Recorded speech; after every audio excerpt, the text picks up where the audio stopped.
Hello and happy Saturday from Radically Rational and RadicallyRational.com. You blew it again, Lil Abner.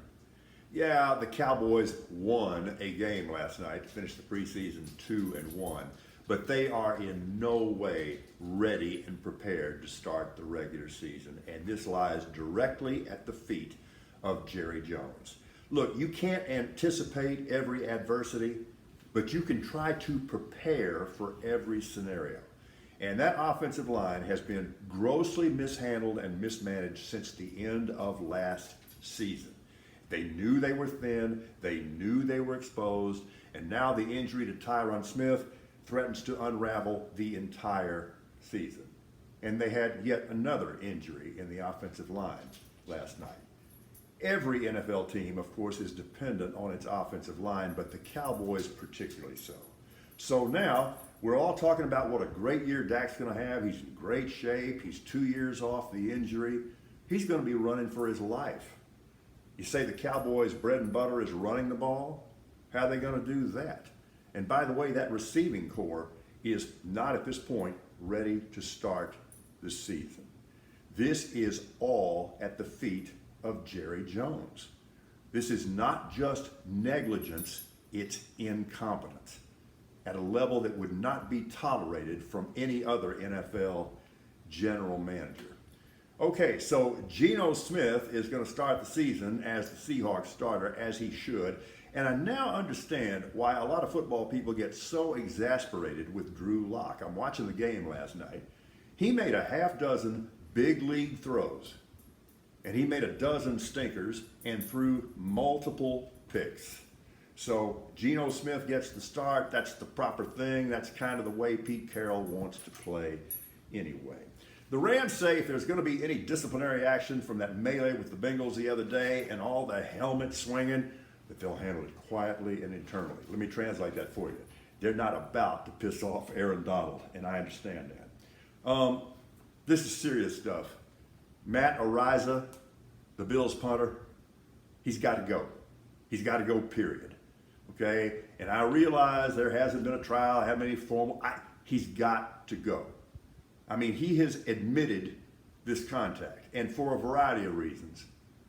Ethically, morally, legally, from a public relations standpoint, and also from a football standpoint, Matt Araiza has to go, and I think the Bills will take care of it. Matt Araiza has to go because his presence there would cleave that locker room at a time when all the Bills should be thinking about right now is winning the Super Bowl. You're going to think this is nuts, but I think the Saints can challenge the Bucs in the NFC South. So what's going to happen with Carolina's quarterback situation? All right, Baker's the starter, but they'd already lost Matt Corral. Last night, Sam Darnold goes down. He's not coming back anytime soon. So what do? Who are you going to call? Not Ghostbusters. You're going to call Cam Newton, and that can't be a good thing. There is actual college football today, kind of, sort of. We're not going to plunge in, but we'll stick a toe in the water. It's week 0, and I guess the best attraction today is that one in the Big Ten between Northwestern and Nebraska. Remember when they played boys tackle football at Nebraska? Here's the deal. I'm sad to say this, but their head coach and their legendary former quarterback, Scott Frost, he's not going to make it through the season. All right, just a couple of things here. So we have the release of the redacted affidavit yesterday. And immediately and predictably, I'm hearing this chorus of cult toady voices. Well, see, this just proves that this whole thing was politically motivated. Are you kidding? How does it prove that? What are you basing that ridiculous statement on? In fact, it proves the polar opposite.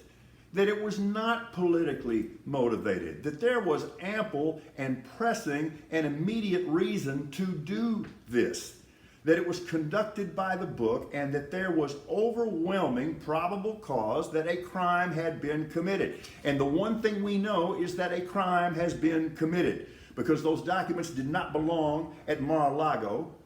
Putting them there was illegal, and whoever was responsible for doing it was engaged in criminal activity. How can you assail that statement? Okay, how can you in any way challenge that statement? Now it may get worse. What, 184 highly sensitive documents removed out of there in a separate episode in January? Highly sensitive documents? And you're telling me this was not a national security threat and this is all politically motivated?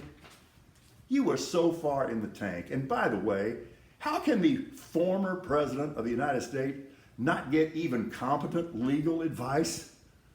Man, with friends like that, who needs enemies? Every single one of these so-called defenses is just lamer than lame. Do not allow yourself to get distracted. The fact those documents were there reflects a crime. Obstruction, that ought to be a tap in. Destruction and mishandling of documents, that ought to be a finger roll. But we are now getting perilously close to violations of the Espionage Act. Have a good Saturday. We're radically rational.